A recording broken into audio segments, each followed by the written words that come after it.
we're going to move on to the next video, which is going to be finishing or maybe looking at more of BattleTech, specifically TexTalks BattleTech, the turning point in Twycross. Now, I've been watching a bunch of this for a while, and it's freaking amazing, man. Because I just got into clans. I haven't played a lot of it because I only did it on stream so far, which means I probably should do it soon. I think I have a holiday coming up. I might use it then. But I want to know more about this. Also, because as soon as I finish this video, I'll probably know enough that when I get back into Mechwarrior 5 clans, I will actually have an idea what's going on, so I won't be completely blindsided by it. Because there's so much BattleTech lore. Like, literal decades of lore. Some written better than others, some written amazing, some not. And I just want to know more, because this seems like one of the really good, well-written points. So we're going to do that. You guys know the deal. There'll be links. Hit them up. Bad news comes in threes? Soon enough, the clans would be forced to put their entire operational plans on pause. Oh? The clans had just finished conquering Radstadt, which would be one of the last targets of Clan Wolf's fourth wave of the invasion. Oh. And there, over a defeated world, a daughter of Rasselhag would change history. Oh, I heard about this one.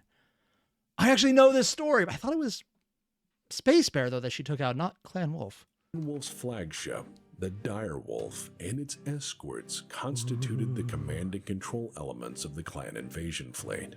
Aboard was Ilkhan Leo Showers, attended by his inner circle and command staff. As the Dire Wolf made the jump to Radstadt, moments after their arrival, another vessel appeared nearby. It was the Norseman, the personal jump ship of Prince Hakon Magnusson. The Prince of Rasselhag had been on the run, desperately trying to reach the relative safety of Radstadt before the Clanner invasion could get there. But breakdowns in the drive of his jump ship had caused delays for weeks. So this wasn't even a planned attack. This was them just being in the right place. Because if this is what I think it is, He had no idea that the planet had already fallen when he jumped in system. However, upon materializing directly adjacent to their enemy, the battle was on. The forces of Rasselhag had no warships. They had no task force, just a handful of fighters and dropships. However, they did have Crazy, and in the— Yeah, that's the one thing I've heard. The one place where the clans were not completely slaughtering the Inner Sphere was when it came to fighter pilots, because Inner Sphere fighter pilots in space, or I guess space pilots, when he says Crazy, I've heard a bit about it. They make mech warriors who pilot freaking, well, any of the assault mechs they decide to punch someone with look sane. Yeah, there's an entire brand of what the hell is going on that is just the mech warriors going, oh dear God, at some of the shit the pilots pull. The Inner Sphere, Crazy solves problems more often than not. 24 aerospace fighters and 5 that's how they detach. Ships of the Flying Drakons immediately detached from the Norsemen and burned straight for the Dire Wolf. What unfolded was brave madness, as the dropships then opened their cargo bays so that the battle mechs inside could add their firepower to the furious battle. They're going full-on Gundam on this thing! They're actually doing space mech fighting! I love this!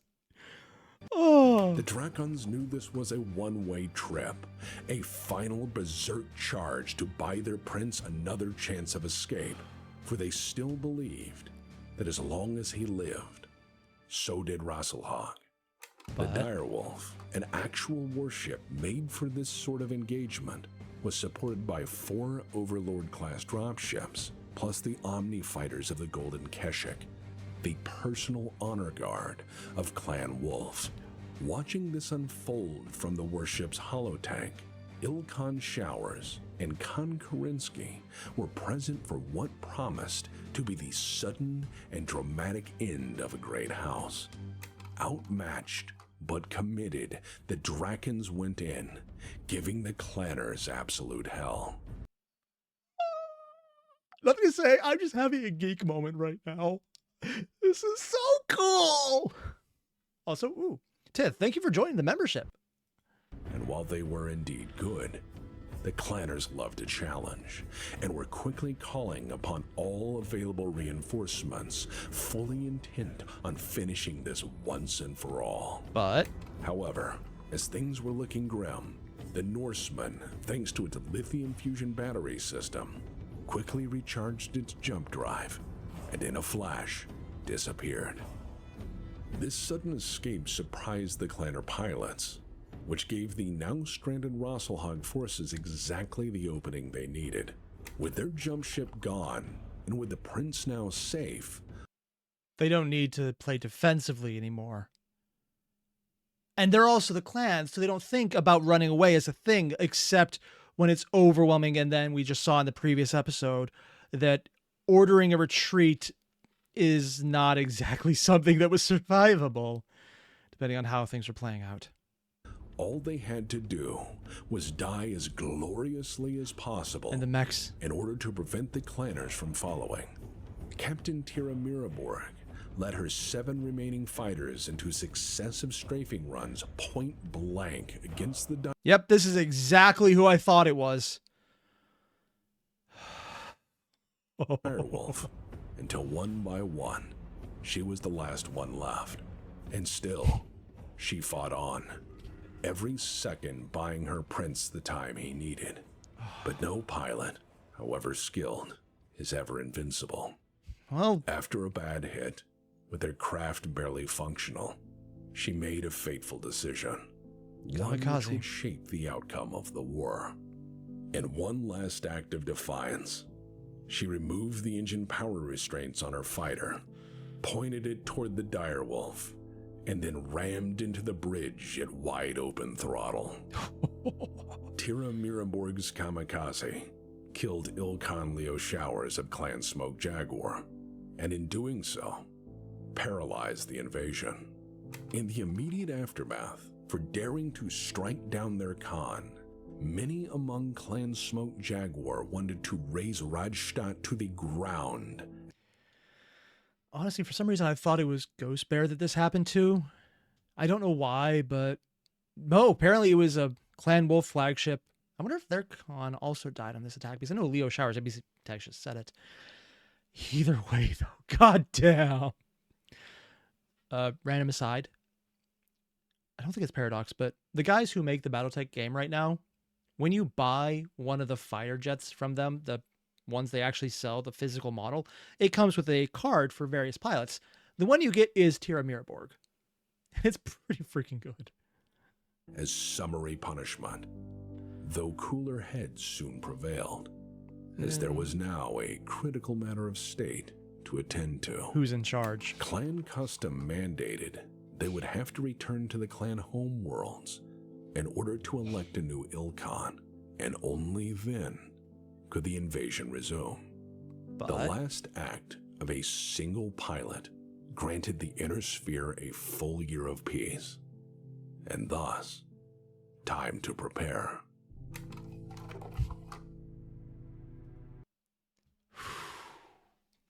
dude. And that's the thing about a Blitzkrieg. It works until you stall out. Granted, it worked when they came back as well, but then Tukayed basically took that single year and took it way further. And also to the same effect where they then came back later and did take Earth. When the time to perform has arrived, the time to prepare has passed. The clans had prepared to fight a war on their terms, to win victories by using the smallest, most elite allocation of forces in order to gain the greatest honor possible. While their culture had shaped them to be peerless warriors continually competing for the honor of combat, I've actually been told even when they fight as units together, it's literally individual warriors who would call out individual kills and then not interfere with each other to do so. Also known as literally the most abusable way an enemy could fight, which is one of the reasons that didn't always work well for them. They were just competent enough that when they were actually doing it, they could still succeed on top of it. it had not prepared them for the realities of large-scale conflict.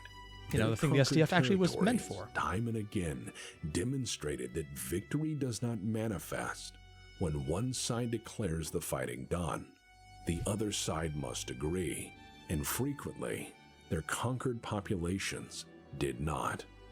War is a fantastic teacher, but unfortunately, it frequently tends to kill many of its best students. Thus, the clan invasion was a brutal and necessary awakening for the Inner Sphere. Long had the great houses sat atop their empires of dirt, very content to wage inefficient and limited war after the 4 succession conflicts had diminished their strategic competency. And after this, they went on to file with, well, no more competency, but better, well, the people who were competent were already there, but being allowed to run instead of, being told to work with them. And yeah, I'm looking at Fox still. For generations, they had squabbled amongst themselves, each fully believing that none would ever topple their primacy. And technically, that still happened afterward. Because not being destroyed by the clans was a great reason to believe, well, it wasn't that bad. Even if, that is stupid. When tested against a warrior culture, which had spent centuries refining its craft, shaping its tools, its tactics, and even its genome, they faced a true test. Through defeat after defeat, the forces of the Inner Sphere endured, learning from each disaster, learning from the mistakes they had made, and the presumptions they held dear. Prior to Twycross, the clans had known only glorious triumph. They had known easy victory, self-sabotaging only occasionally, with the missteps like Ito and the typical infighting their culture encourages in the name of competition. Those who stood before them were either found useful and captured, or swiftly and inefficiently rendered into the past tense. They had been bred for war, educated since childhood to drive peerless war machines, and pushed by their superiors to excel in every theater of conflict. Every step of the invasion was meticulously planned, carefully considered, and then boldly executed. Oh, that is... Sorry, I just realized what this art is, and that's actually kind of brilliant. Because it's not just him looking into the box. It's the reflection in the background of all the different art pieces on all the walls. Now, is it a projection because it looks like it's crystal, or is it stone relief work for all the various people in the clan world? This is one of those things where I kind of wish this was in the game, just to see what the architecture looks like outside of the Mechwarrior zone itself. Which, admittedly, might be a thing, because you actually get person-level combat, or, well, person-level plot developments happening in this game, specifically Mechwarrior 5 clans. So maybe it is, I just haven't got there yet. Executed. And yet, a Pyrrhic Inner Sphere victory on a strategically insignificant world would herald their eventual defeat, as it was the moment the Inner Sphere began to strike back in an organized manner with sufficient strategic weight to make an appreciable difference. Thus, Twycross is a turning point in history. What followed the battle was a great chain of progressively larger Inner Sphere victories, frequently won at enormous material and manpower cost, each sharpening the blades of the Inner Sphere. A battle won at great cost, also known as literally every way they fight. It's like, I could throw money, lives, and bodies and treasure at this until I win, endlessly, and cost all the, bit my tongue, all the stuff. Sounds like a good deal.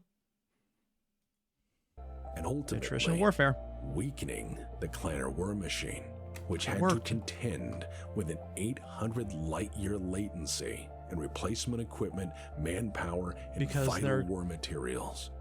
The Inner Sphere could replace most of their losses in a matter of months. The clanners could not. Culturally, Twycross is largely overlooked in the Inner Sphere. To the clans, however, it casts an incredibly long shadow. After the Battle of Twycross, Adler Malthus's loss of the Falcon Guards to falling rocks brought so much shame to his blood name that political rivals turned on Sakhan Timur Malthus in the clan's Grand Council, which forced Timur to resign in disgrace. Immediately after... They're allowed to resign? Honestly, I thought they would either kill themselves or someone else would do it. Twycross, Malthus-named warriors were sent home, regardless of their conduct in the war to this point, as they too were deemed to bear his shame, and thus were unworthy of significant participation in the war. Yeah, it's like their entire culture is based on honor and assumptions of genetics making you superior or worse. So if you have a bunch of people who are little more than clones, but also not clones, but are but are not, yeah, I like a lot of what the clans do. This is one of the points where I'm just sitting here going like, oh god, yeah, they're still dumb. But it's also intentionally for that point. The officer of the Falcon Guards, Star Captain Joanna, was demoted and then sent home to serve as a training instructor. Despite temporarily losing her social standing for merely being present at such an ignoble defeat, she would go on to become a legend. And of historical note, she later killed Natasha Kerensky on Twycross. Oh! But that's another story. It wasn't just... I was unaware of that. Isn't she... Natasha Kerensky, I thought she survived this... Probably much later, yeah. Mechwarriors the clanners discarded. Because I think she's with the Wolf's As they had discarded their strategic advantage by bidding away warships thanks to the casual war crimes of Clan Smoke Jaguar. Collectively, these choices demonstrated that the clanners had not adequately prepared for this sort of war and were incapable of changing to meet the evolving requirements of this particular conflict. The irony is I'm going to disagree with Tex on this one, or I'm agreeing, but not as it sounds like. What he means is they weren't prepared mentally. Equipment-wise, it sounds like they actually were doing a pretty damn good job and had exactly what they needed to win. The problem was the human element here. It was self-inflicted injuries. It was throwing away resources. It was bidding. The problem with the clans winning wasn't their preparation. It was them. And yeah, I agree with Tex, but also I think the way he phrases it makes it sound like the forces they brought to bear weren't good enough. And everything he says kind of shows, no, they were good enough. They could have won. They shot themselves in the foot willingly before unwillingly doing it again and again and again. So, yeah, this is just pulling defeat from the jaws of victory because it wasn't enough of a thrill. For every war is unique, and they had believed that by imposing their rules upon this invasion, they could forge victory on their terms. Most Inner-Sphere pilots were not trained from childhood to fight, and none genetically engineered to be better fighters. Many were not assigned by birth into a caste system designed to provoke excellence, but instead chose the vocation and applied themselves to the purpose. Where the clans excelled in training for conflict, eventually building an entire civilization which supported one product, the warrior class. The Inner Sphere, by contrast, frequently had to make do with what they had. Yeah, what they had was, if it hadn't been for, I think it was the Grey Death Legion finding that cache, would have been so much more outclassed that this would have been a very different story, probably. Although maybe not entirely, because the same problem with the clan would have applied. It would have just been probably a lot worse. And so, Takai might have gone different, but by paying in blood, actually, they suffered for it, and thus, they would have had access to that. They learned. Twycross reminded the Great House war planners that larger formations with a wide variety of equipment allowed a campaign to face the realities of conflict, to adapt and overcome, and to have sufficient reserves on hand to push advantages when they cropped up. It reminded them that the Star League's ideas of force composition were not foolish and superfluous or unnecessary, but instead very sane and extremely practical. Yep. It's the right doctrine for the right war. For their wars, it was about, actually for both the clans and the great houses, the clans because of no resources, and the great houses because of multiple wars to essentially take over that failed and got rid of all the resources. Battles were scaled down to, can we do this In the clan's case, yeah, let's do it with less so we don't waste things. And in the Great House's case, yes, because this is all we have. Until later it was like all we have, but then we can do a little more. It's like they both learned the same lesson, but because one was doing it out of necessity, one of choice, it was easier to change for the one doing it out of necessity because they were never forced into it thought process-wise. They were forced into it resource-wise. When those resources changed, they could change with it. Honestly, I would love to see a philosophical deep dive into how necessity versus requirement, requirement versus willingness to change could impact someone's flexibility of thinking, where changing willingly might actually make it less flexible. This is way overthinking the entire point of this to the point where I'm just getting super engaged in the narrative fiction of it, which I would actually say says a lot more for both the BattleTech narrative when it's well done and Tech's ability to tell it, that I'm looking into this on a historical pretext without even realizing, as opposed to this is fiction. It's fascinating when you get into it like that. Wolcott reminded war planners that any opponent possessing substantially better training, equipment, and material can indeed be overcome with sufficient preparation, and that by stacking the deck in your favor, Craftsman, you can wrestle victory from any battleground.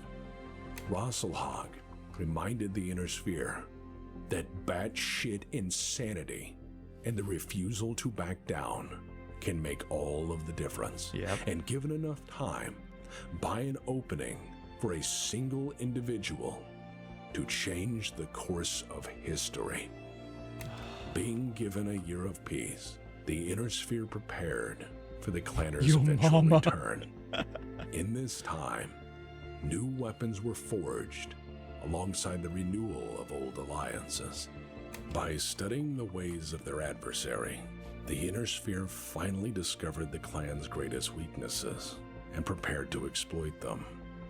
The clans were honor-bound, and if challenged, they would meet on any field of battle as desired. However, the deepest flaw they possessed was very human. The clans had been arrogant and presumptive. And everything I just stopped to say I slightly disagree with him about, he finally got around to saying the exact same thing. And I completely get it. I agree with him. This is exactly how I'm looking at it. The problem wasn't them, it was them. You know what I meant. Using old information as a basis of fact, fully believing that the Inner Sphere was incapable of rallying, unifying, or fighting back in a meaningful way. I'd tack on the word temporary in there.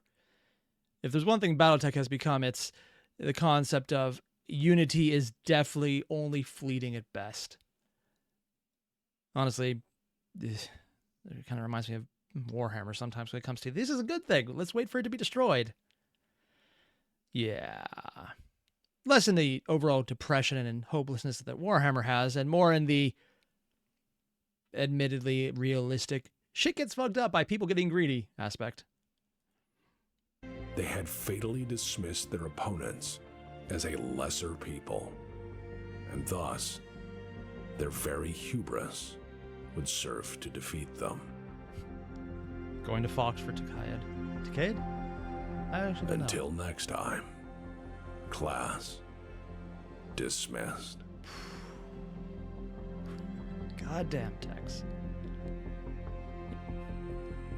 I almost wish I hadn't seen his videos on Takayed and because that right now would be a perfect follow-up. The production of this film would not have... Okay, note to self in the future, get the freaking prints from this guy. I keep saying it every time and I always forget because I have goldfish brain. But it looks so cool. I need this. Been possible without the tireless efforts and magnificent contributions of our artists. Ooh. Yep. Through pen and paint, So through many good ink and artists, graphite, through sweat Oh. and dedication. Is that a... Oh yeah, They have Hunchback in a driven Dojo. this production forward from its humble beginning Locust Labs. and made so possible cool. that which you see here tonight. Love the art. I insist Ooh, Wildcat. they take a bow. Actually, Wildcat is in my Discord. They put up a lot of their art there early, and they are working on their own comics. So if you're interested, hit them up, or go into the Discord and hit up their link on Twitter. Actually, I think Twitter has their link directly, so just hit them up. Their art is really good, and their storyline is interesting. Also, giant mech, so interesting there as well. And recommend them eagerly for any production you may have. For they are worthy of your support by every measure. George Liddell. Dude. Hi, Duncan Fisher Speaking here, of. and I've been asked by the fine people of Van Zant, where in the fuck? Hi, Duncan Fisher here, and I've been asked by the polite people of Van Zant to introduce you to the wonderful tourist destination of their home planet. If it's so wonderful, where the hell is it? What do you mean the deep periphery? That's vague. That's like saying from parts unknown. This is bullshit. Hello, Duncan Fisher here. I've been asked by the patient people of Van Zant to introduce you to the wonderful tourist Patient, polite, Van Zant. Well, it's obvious he has no idea who he's working for. destination of Van Zant. Oh, Come on down to see. Jesus Christ, that's a lot of corn. And cows? Wow. Cows. Corn. So amazing. Surely don't want to miss this opportunity to see cattle just walking around and being cows. I mean, it's a joke, but at the same time, there is definitely a market for that. Do not ask why. It is disturbing, and I regret knowing about it. Mistakes were made. Hey, Arnie, did that check clear? Come see the Star League Museum and gift shop. Oh, it's actually got wrapped up. Is that a Hetzer stuck in the roof? Yes. Come see the Star Yes, League it Museum is. and gift shop featuring real Star Take League 17. era artifacts like this coffee cup. And is that... Holy... That's actually Kerensky's signature. What does it say? Waited 30 minutes, no service. This planet is terrible. What? Are you telling me General Alexander Kerensky was there at some point, got bad service, and wrote on the napkin and left? And this is a museum piece? Again, it's a joke, but these kind of things are actually museums now, and for exactly the same reason. So if you really go in to look at, sometimes those notes you write when you're angry are the ones that get saved. They're real. It's a joke, but also people that hide their name and admittedly deserve reputation between this and no one actually realizing, it had bad service, so I'm expecting good service now, is kind of a miscalculation on their part.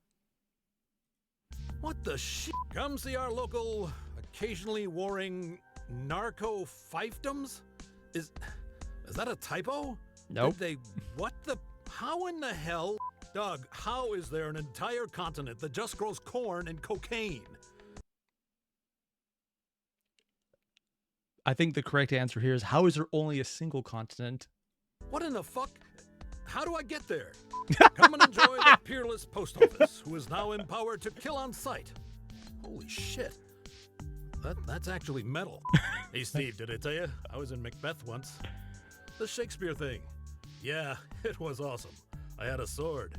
Drinking scotch in the booth, drinking scotch in the booth. Only 67 takes to get to the Getting paid booze. to lie for idiots and drinking scotch in the booth. Is this take 69? Nice. Yes. Nice. Van Zant. Celebrating 14. 385 years of provisional government. Wait, they don't have a permanent government? Oh, are these guys pirates? Taking it from the top, sorry. Yeah. Van Zant, home of the Eventually. all-you-can-eat barbecue maple bacon breakfast log. What is that? Maple bacon barbecue breakfast log? That sounds like a war crime that I want to experience. Once, because I'm sure it'll kill me. It's self-heating? But why?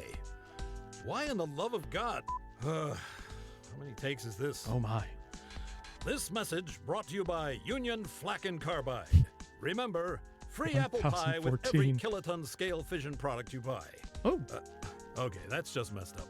Okay, here we go. Yeah, I know. It should be way more than a single apple pie. Unless it's a really good apple pie. In which case, justified. Seriously, take 1,029? I hope they pay him by the minute. This message brought to you by Discount Dan's Pretty Good Battle Mix. Come see our most of a Mad Cat. Free air. Seriously, free. I mean, considering how many science fiction stories I've read and experienced in both tabletop and actual written words, free air might actually count as a very tempting offer. Also, most of a Mad Cat is in its... Actually, no, I'm not going to make a joke. That is legitimately a good option because it's still a lot of parts for a Mad Cat. And if you're in the deep periphery, that's actually a really good ad. Free air? Who is this guy? Discount Look at Dan. that smile. Is he Satan? Brought to you by Maybe. the Devil's Right Hand. Best-selling, fully automatic, giant eagle stopping pistol made anywhere in the periphery. Discount Dan has one on Giant his left. eagles. What is this, Lord of the Rings? Van Zant, brought to you by Wide Tom's Bean House. Enjoy our beanie goodness with beans. Are they supposed to bubble? Yes, Beanaritas are back again this summer. Made with... Everything on this menu is beans. What the fuck? Van Zant. There's a joke in there, but I don't think I'm nearly Russian enough to do it. Don't worry about the pirates on our second moon. Only a second? Oh, so they're not pirates, but they have pirates. That's reassuring. Van Zant. Our currency is backed by the gold standard. The gold standard of... Corn. Seriously, corn? I mean, unironically, that is a very good standard because it's renewable, but it also doesn't last too long, so it's continually refreshing. And since it's also consumable, you don't really need to worry about it being stockpiled long-term because it can go bad, so you have to invest within it. At which case, you can have stockpiles, but they have to be well-maintained. And if you don't, you suddenly have to do a lot more work to maintain it. I mean, there's a lot of reasons early societies just traded food. You know where you're getting. You know the price because you literally survive on it. The problem being when you scale up, it falls apart completely, absolutely.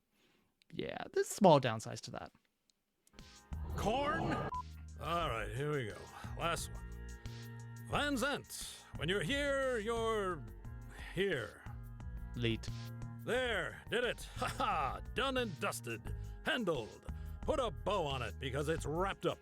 Stick a fork in it because it's done. Any more? It's also in the microwave Good? when you stick it. Good. Oh. Pants off, dance off time. I appreciate the professionalism that he kept the pants on until the ending. A lot of people don't go that far. Hey there. Are you stupidly hopeless with money and financial arrangements? Hades and... Ooh, I don't know that mech game. Mech Engineer? Oh, is our entire game of just building mechs? Also, stupid with financial arrangements. I have some of these boxes.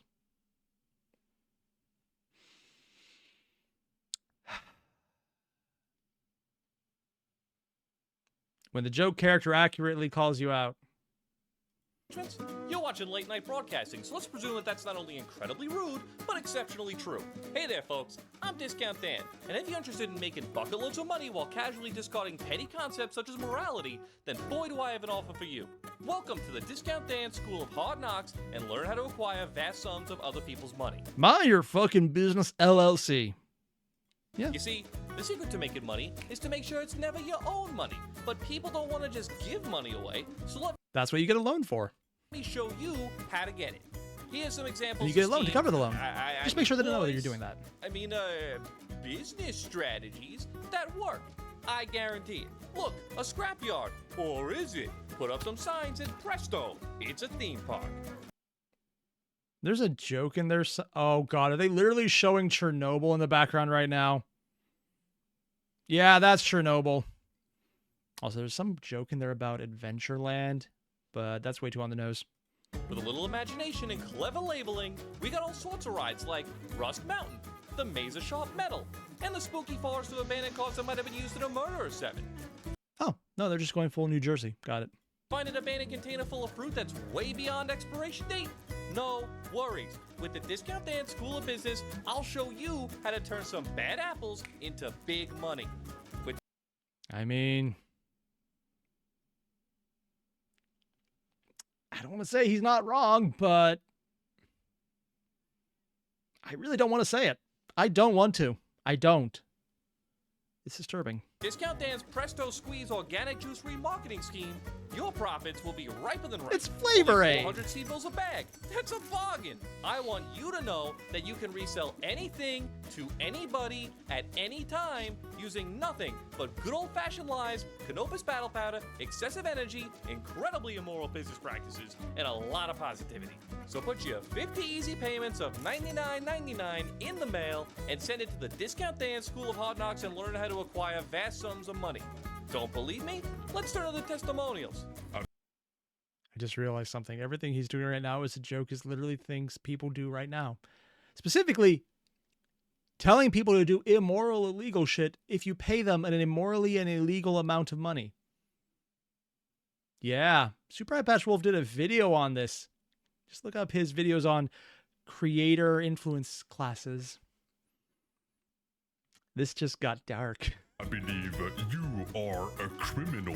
You lied to me. This is not a mad cat at all. It is a Rakshasa, which is worse in every way possible. But still cool looking. I mean, you're basically a huge criminal. That's right. These prices are criminal. And I mean, on the other hand, he did actually sell you a mech. So it's better than I thought he would do. that's a bargain. And you, sir, are a very mighty warrior who is handsome and everybody likes you. Are you insane? Yes. That's right. These prices are insane. And you'd have to be a complete idiot to not join the big money bandwagon of the Discount Dan School of Hard Knocks and learn how to acquire vast He's even sums calling of it the money. bandwagon. That's Books exactly accurate. And time costs money. So remember, I am Discount Dan. And No, seriously, that's actually what it's called. The bandwagon effect is when you see other people do something, so you do it. That's why you bring out testimonials, because you make people more comfortable with it. He's accurately using the fallacy. Shit, yeah. I mean, I knew Tex and his guys did a lot of really good work to put all the research in, but even for the jokes. and I will always take your money. Guaranteed. Oh, great Hetzer of the lake, what is your wisdom? Oh my god. Anime meme. The humble Hetzer, despite its frequently cursed reputation, is a Because Irby's would break the budget. History, capabilities, pricing, and the woes of quality control. Oh no. well-known wheeled assault vehicle, and one of the many popular products of Quicksell, a notorious corporation with its own vast historical legacy. I'm sorry, it's actually called Quick Sell. They literally just switched around a few letters from selling or sell quick.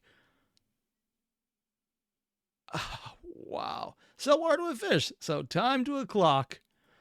Of near-competent design backed by an extraordinary sales division, oft overshadowed by a truly terrifying rate of manufacturing defects. However, given the quantity often has a quality all of its own, if you need an army on the cheap, often... How is that thing 40 tons?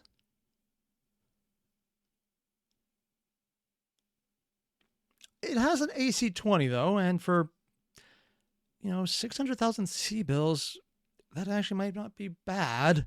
I mean, just getting 20... I'm thinking of some of the BattleTech games where it's turn-based. This might actually be a nice trade-off. Quicksell has you covered. Sold far and wide as a truly bargain bin armor solution, the Hetzer tends to be not very well made, and it's fairly typical that Hetzer deliveries for any defense force buying them will often involve said force having to contend with relatively common Quicksell manufacturing defects, Not like working? a tendency to skip such extraneous luxury features as paint, wiring, core components, or wheels. As to why customers might put up with No wheels. A basic urban mech costs 1,471,000 C-bills. You can get 2 Hetzers for the price of 1 urban mech. This is assuming the Hetzer don't get lost in the mail, as it often happens. The maintenance people are going to despise you, but nobody cares what they think. Yeah, that's right. Now get back to work, you grease monkey. Oh my god. any of that, the family typical maintenance, answer that's is that accurate. the Hetzer is cheap, and incredibly so. And it's that price point, an order of magnitude cheaper than many battle mechs, that makes the platform as desirable as it is. I mean, honestly, getting a firing AC-20 might be worth it. Just considering it a deployable AC-20 and the rest is all optional. Although if you can make it remote, that actually would be a decent deal. Hetzer is actually even cheaper than many individual battle mech weapon systems, and thus this diminutive wheeled terror is offered as a disposable armor platform for you to throw at a problem Yeah. until better help arrives or you can escape. Attributable assets. Meaning if you drive a Hetzer, you are reusable as a paper bag. A Hetzer should hold the line or keep momentum of an attack until the real guns show up. If nobody is coming after the Hetzers, you may be boned. There's a reason why the hatchets are usually welded shut. This is one of those good choices where if you had remote controls, this would be a place to use them. Escape.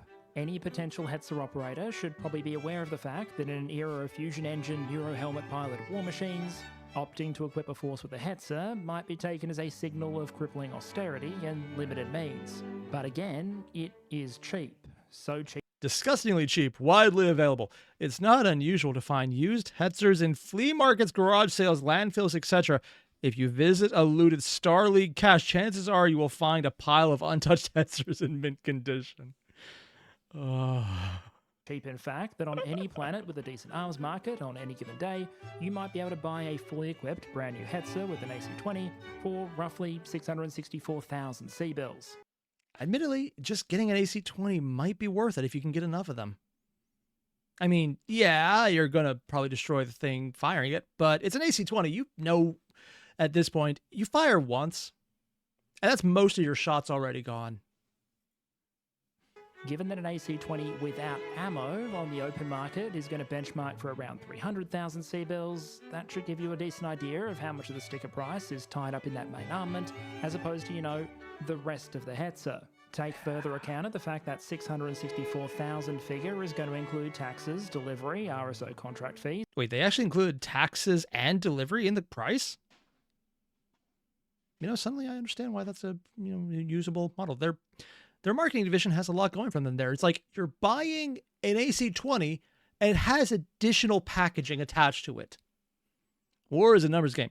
A racket is best described, I believe, as something that is not what it seems to the majority of the people. Only a small inside group knows what it is about. It is conducted for the benefit of very few, at the expense of very many. Out of a war, a few people make huge fortunes. General Smedley Butler. War is a racket. Yeah, sounds right. And a healthy profit margin, and it will probably dawn on you pretty quickly just how tightly Quicksale must have cut the corners on this platform. At its baseline price, you can get about 2.5 brand new Hetzers for the price of a base model urban mech. And while many military minds out there will maintain a professional level of scorn for the Hetzer as a platform, it still arguably has a place on the battlefield. I mean, if you can get it to go faster than an Irby, then it more or less pays for itself. Or if you put it in a place where they won't see it until it's too late. If they had stealthies, it would probably make it too expensive to be worth it, though. Also a Raven. Yeah. Cheap does not mean harmless. It is still an AC-20. As suddenly being surprised by an AC-20 driven by lunatics at point-blank range is typically more effective than not. AKA Charger pilots. Employment method, however, Or means Charger that often pilots. owning a Hetzer is seen as a more or less temporary affair. Yeah, they don't last long. You're literally there to die. You are still squishy, and Hetzer crews are the squishy of them all. At 68.5 kilometers per hour, you can barely outrun your average heavy mech, but you can still outrun the average heavy mech, and you have an AC-20. Tankers used to call infantry crunchies. Not so funny now, is it? Yeah. Something which only adds to the general reputation for audacity and madness. If you can that remote Hetzer control crews these, it tend might to actually be accrue. worth it. After all, when you're driving a wheeled vehicle that manages to pack 19 Granted, tons of weapons and you can ammo afford remote, into you a wouldn't be buying 40-ton them. combat weight, what's a little extra risk? For example, the crew of a much more expensive platform might see gunning it at full speed across a shoddy pontoon bridge as being unnecessarily risky and insanely reckless. But Hetzer crews? Well, as the saying goes, Hetzer gonna Hetz. Oh god, they literally are just Charger pilots that don't have the money for a Charger. That is most wise. Do you have anything else? Okay, two things. One, I'm not a talking tank. I'm trapped in here and would very much like not to be. Secondly, the maximum loading limit of the pontoon bridge was indeed 25 tons, so the stuff up was mine. And I would be bloody appreciative if you would go ahead and call armoured recovery. Nope. The combination of that aforementioned 4 tons of AC-20 ammo and freshwater fish aren't making for the most comfortable of company. Steiner Scout Squad presents Conventional German for the average abiding citizen, or law-abiding. Let's go. Hallo und herzlich willkommen zum Deutschkurs für Unterhaltungen. Welcome to Conversational German for the average law-abiding... Oh, it's the same thing as the title. Yeah, the Steiner professor. It is I, average loyal soldier of the state. What's with the panda? Here to remind you that German is probably the best language for everyday use. I mean, if you want to sound like you're swearing at everyone, it is definitely the best choice.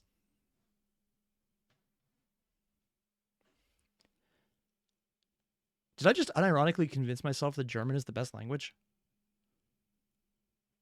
I might have.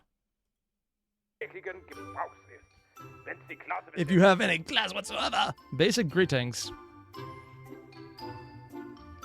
Hallo. Hello? Hello. Wie geht es dir? Easy. How are you doing? Weißt du, wo der Schnitzelstand ist? Do you know where the schnitzel stand is? Was für ein schöner Tag. Meinst du nicht auch? What a lovely day, don't you agree? Wo arbeitest du? Where do you work? Liebst du nicht auch das iranische Commonwealth? Don't you love the Illyrian Commonwealth? Obviously, yes. Oh my god. Basic Wo questions. ist die Bücherei? Where is the library? Weißt Everyone du, does wo that. die Kapellaner sind? Do you know where the Capellans are? Warum bist du nicht bei der Arbeit? Why are you not at work? Wo sind deine Papiere? Where are your papers? Very much leading into they're just basically Germans. Konvention? Klingt mir nach Vorschlägen. What? Aries convention? Sounds more like suggestions. I mean, technically that's how it was treated. Beim ersten Mal ist es kein Kriegsverbrechen. What? It's not a war crime the first time. Du hast die Befehle gehört. Lass uns das ganze Dorf erledigen. You heard the orders. Let's do the whole village. Gewalt ist mehr als die halbe Damn it, Schlacht. Steiner. Violence is more than half the battle. Es ist Aufklärungszeit. Oh god, it's scouting time. And they brought out an accordion? Oh god. Time to get scouted. What? Hello, it's I, John Video Game Publisher. See, I'm a little disappointed. I thought it would be Discount Dan. How can I help you? That's the choice on that one. Ah, Is it my EA? gosh, what a pleasant surprise. What? Ah yes, let me check. Yeah, profits are up 11%. Seems like the crunch is yielding excellent results. Crunch. Oh yeah, video game crunch, where you force everyone to work obscenely long hours for no extra anything because they're on salary, and then say it's the magic of insert company here, Bethesda, BioWare, EA, take your pick. And then the bonus goes to the people who weren't crunching at the top because they were the geniuses who inspired such revolutionary leadership of demanding people work more for less money for free. I was going to make a joke, then I realized that's not a joke and just kind of accurate, and I'm just depressed now. Yes, let me check the releases for this week. Yeah, we got cinematic third-person over-the-shoulder game. Yeah. I mean, to be fair, Ragnarok I thought was pretty good. No, I haven't seen Ragnarok. I've seen the previous one, which is just God of War. Localized animated game with less detail. We hate the Weebs edition? Boing Boing Adventure 7? Is that just Animal Crossing? Big budget, the open world 3. 30 frames per second. Oh, that has to be Forspoken. Port of great indie game that came out. Is there a cool indie game here? Oh, I think I recognize this. It's not Undertale. I can't place the name. It's going to bug me now. Years ago. Yeah, I believe that's all. Oh, and, yeah. The flop. The flop? Yeah, I read to inform you, my niche. Which flop? It seems that generic hero shooter with quirky characters has to... Made by Community the Live Service. Honestly, I can think of at least 3 different games this falls into right now. There was the vampire one, There was Suicide Squad. There was Concord. There's probably more I can think of. It's actually a huge... Oh, it's Hollow Knight is the one I didn't know. Oh, that would be it. For some reason, I want to say Silksong, but I think that's a DLC for it. Performed below expectations. Yeah. With all due respect, sir, have you looked at the news? It's a massacre out here. What do you mean, Hold Boulder up, Blow? five. It hasn't been out for a week. Oh, no, this is Concord then. It's Concord. Well, The weak so- part.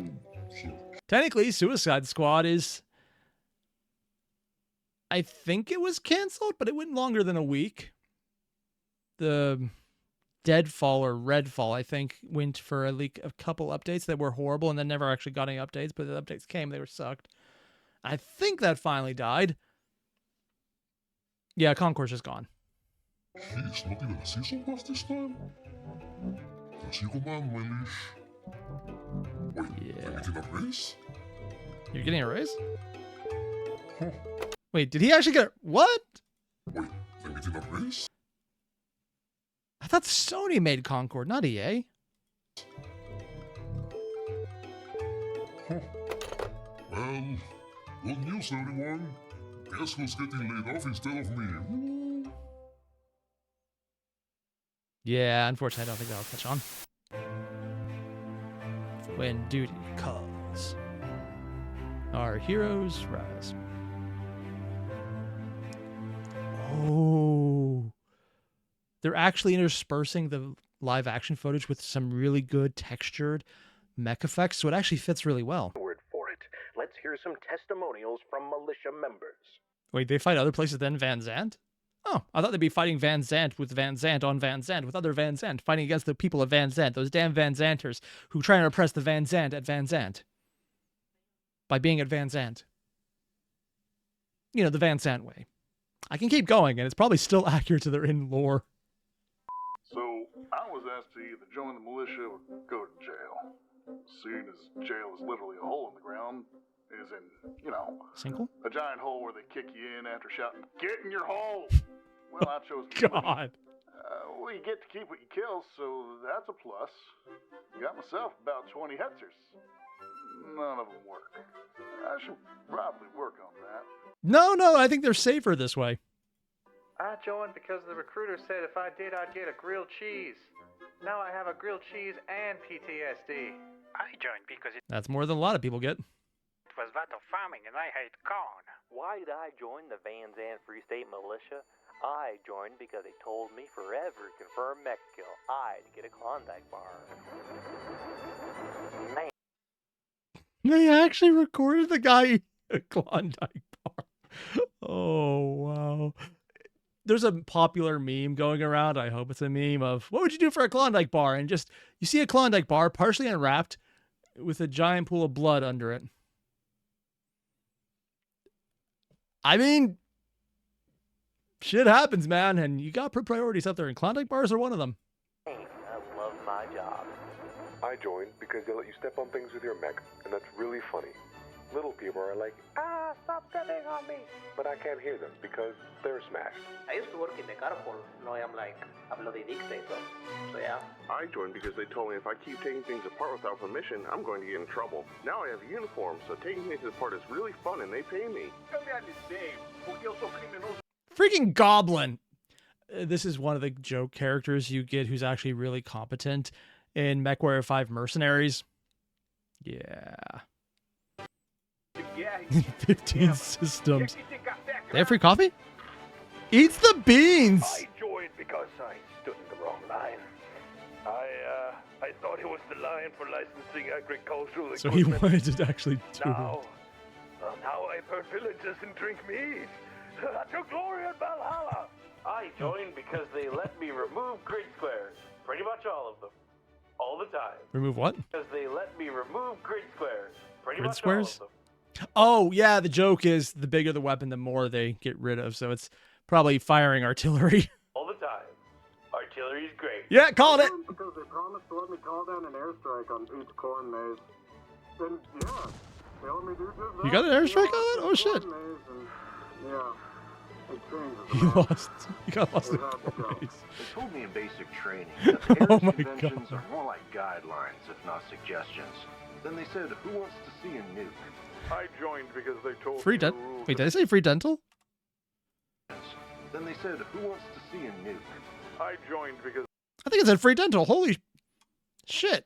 America doesn't even offer that. because they told me the rules of engagement were pretty much Define whatever. status? Yeah. And I mean, it's nice being your own boss.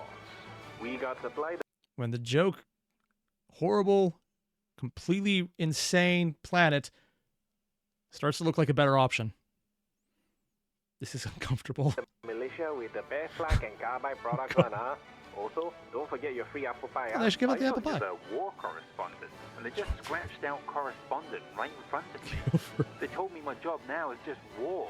What did that say with the line? Scratched out correspondent right in front. Kill forever? Is that saying corn maze? Yeah. It was going really fast.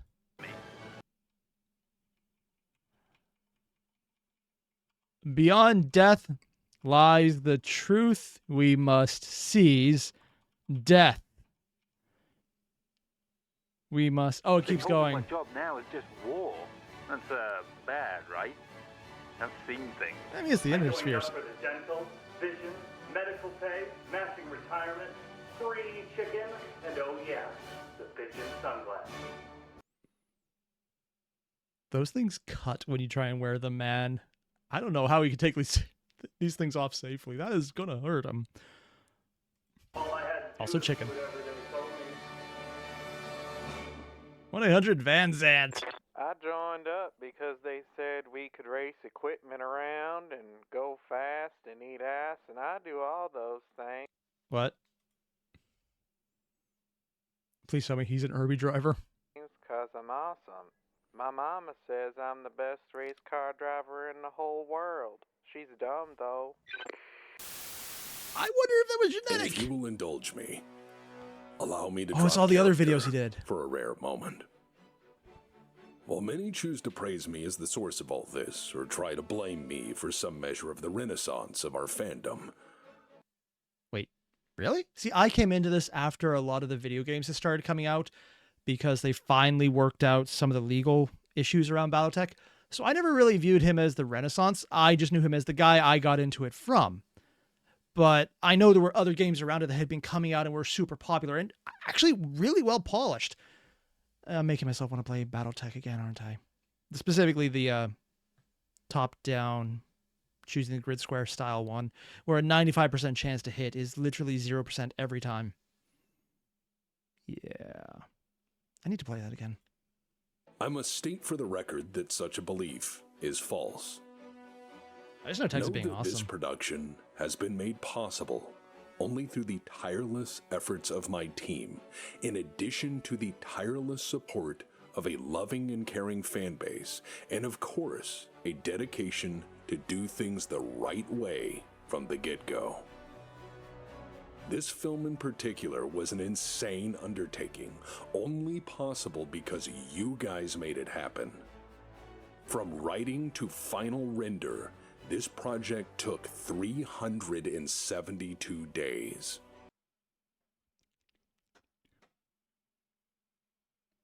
God damn! To give you an idea, that's more than a year. And I'm pretty sure in that time they've had other videos come out, so it's not their live stuff, but well, actually no, their live stuff on top of that. And I think the Dr. Christmas happened within that. I think they retitled that to the early birth of aviation, but it was initially the Dr. Christmas video, who is probably one of the most prolific con artists in American history, who literally stole from the American government during and after World War II and got away with it while being called in front of Congress on the record and continued scamming people before and after. It's absurd. Like, people literally died and he convinced people it wasn't real. It's absurd. It's literally absurd. And that would have happened within the time period they were working on this. So it's not just that it's that hours. It's that hours on top of other videos. The fact that such a crazy thing Unless it was longer ago than I made thought. in an increasingly disposable age which celebrates ever-dwindling attention spans is a testament to your support and, in my perhaps biased opinion, a triumph of good taste. Yeah, I'd agree. So I want to take the time If you like here and text, now you got good taste. to applaud the everlasting passion of my team, the supreme dedication of their efforts, and their continual, incredible professional talent. Yeah. He ain't joking. I've seen movies that do not look nearly this good. I've seen documentaries that look half-assed compared to this. No, not even by compared. That are half-assed, and then compared to this, it's absolutely shameful. And I don't just mean the ones you go on late night History Channel and are like, oh, wow, this is what the channel that did Mythbusters has been reduced to. No, I mean like people who thought they were being serious, and then this is just better. But further, I want to remind you that this production is brought to you by you and no one else. From our humble beginnings, you helped this grow. You helped us make this. And through your steadfast efforts, you all helped us be seen and celebrated when the system seemed not to care one mote for what we do or how we chose to do it. You helped us maintain relevancy on a platform that does not care for these things and has many times worked against it. You have insisted we maintain our quality and helped us, a bunch of nobodies along the way, to raise an ocean for charity. So please, if anyone is to take a bow this evening, none are more deserving than you. From the bottom of my very tired soul, thank you. So anyways, happy 40th anniversary, BattleTech community. Oh shit, 40 years. And with that, let us celebrate the insane heroes that made this possible. Roll the credits. Obligatory statement right now. If you guys haven't already, go subscribe. Tex is awesome. The Black Pants Legion are killing it on this, and it's just amazing what they do. Go hit them up. They got 200,000, almost, about 200,000 views on this. Get that number up.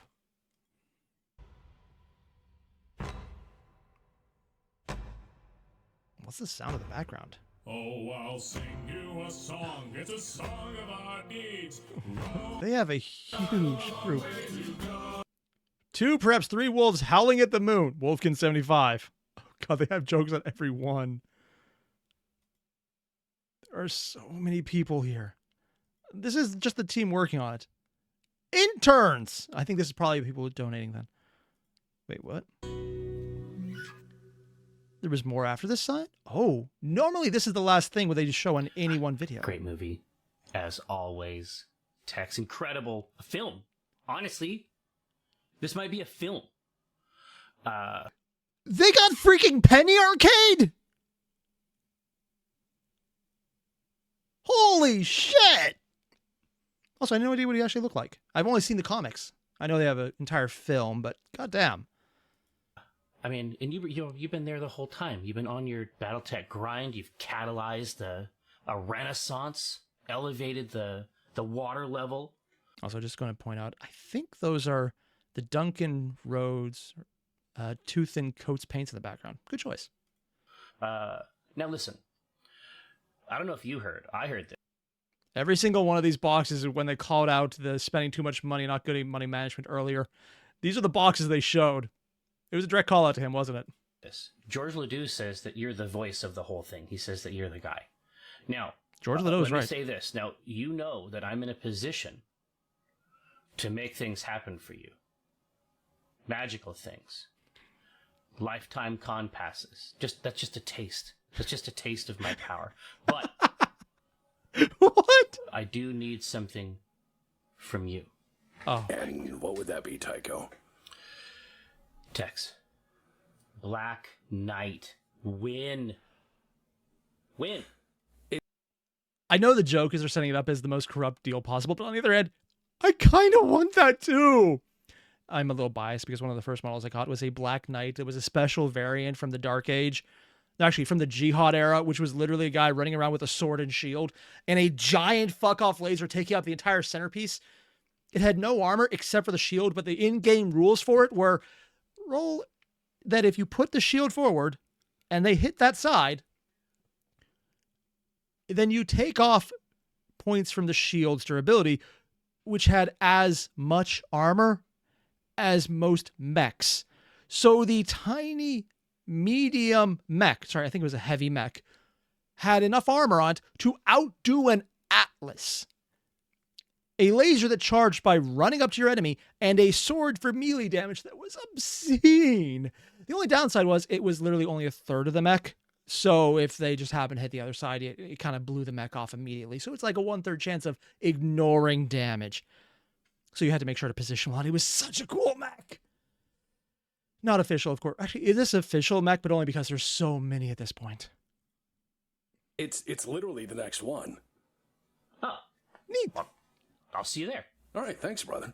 Speaking of, actually, that at the end, I'm just going to go back. I was mentioning Dr. Christmas. It's just a taste of just my right here. From Black Knight. Win.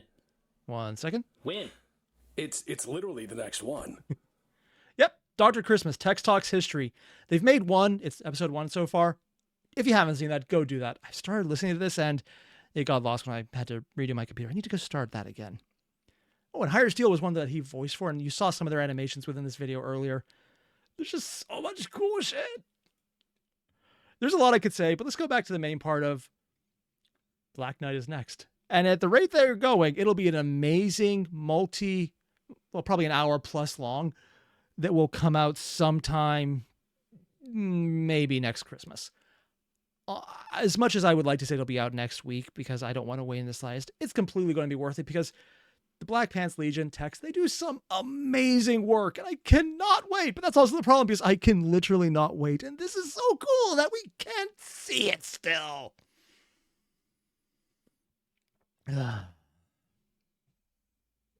I am so looking forward to the next one. Everything here, personal bias, I like when text does BattleTech history even more than the videos on the mechs because the ability of the Black Pants Legion to pull in historical narratives from a fictional universe in the most fascinating way possible makes this such an amazing experience. If I was going to get someone into this, I would pull up the Fall of the Star League. I would pull up the clans leaving. I would show them the fall or the turning point at Twycross and then finally finish it off with the 2 Kayad videos. It's not the right order. It's almost completely the wrong order of how text did, but that step-by-step process would show you what's going on. Although I might switch around to Kayad with the first part and then move into the rest of the way just so you have an idea of what happens, followed by what leads up to it so you have more context for just how crazy the Star League is. And either way, though, I have no idea why they haven't reached out to the Black Pants Legion to officially sponsor them because this is amazing. The only reason I don't think they would is because then they would probably have to take it off YouTube. They would have to officially market it. There'd be a lot more bullshit things. And also, I think with all the copyright issues they've previously had, no one wants to touch the BattleTech IP unless it's done through fan means because you get leeway with that.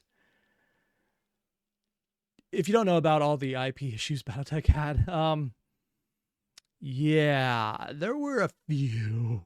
Oh, God, were they? They've been solved within the last 10 years. BattleTech is from the 80s. Yeah. At least I think it's the 80s. Could be older. Could be younger. I don't know. Either way, if you guys haven't, hit it up. It's awesome. Text, the Black Pants Legion, they did an amazing job. And they're just really damn good at what they do. Hit them up. I'll see you in the next one.